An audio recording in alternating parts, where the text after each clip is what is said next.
Yeah man, greetings everyone. I'm so excited at this point. Courtesy of JetBlue, recently I took a trip out of Jamaica into JFK International Airport to get a chance to capture some heavies. I myself have never seen a 380 in person before. That's the Airbus A380, so I was very excited to see that. I'm used to seeing larger aircraft.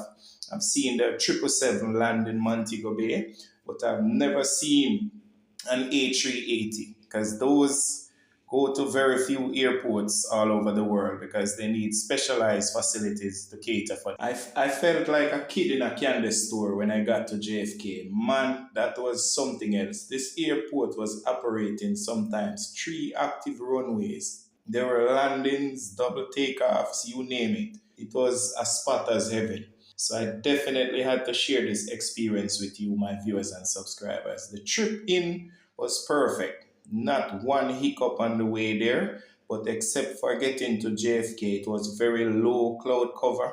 So you'll see the aircraft actually going through a very low ceiling. I didn't see the ground until we reached the runway. So that's how low the cloud cover was. Looking at the video, you can see the aircraft just punched through the cloud. On final approach, you can see the flaps are deployed. So at this point, we're less than 1,000 feet from the ground. So you can see we just reached the runway, and now you can see how the cloud is on the ground itself. You can barely see. So we could see nothing while coming into New York. We just know we reached New York when we hit the runway. It was about 65 degrees Fahrenheit late afternoon when I arrived. So it was off to my temporary residence in Long Island. The weather was forecasted to clear up in a couple of days. In 2 days, the weather was perfect. So I was back from Long Island heading back to Queens. Beautiful weather in the most cheapest economical way, which is the MTS bus or the Metro bus. Then it was the Long Island Railroad train back to Jamaica. Yes, I said Jamaica. There's a Jamaica in Queens. So it's Queens and then Jamaica Station, which I made a transfer to the Air Train, which is a train which takes you from Jamaica Station to all the terminal buildings at JFK Airport. So I went exactly to Terminal 5, and from that facility, I went across the road and there was a nice rooftop vantage point there where I could do some videos. I do apologize for the absence of live ATC. I have Airbus A380 from at least 3 airlines, which I plan to release over the next couple of weeks while still showing you some of my Montego Bay content. Let's watch some videos. Let me know what you think in the comment section. Thanks again.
Perfect,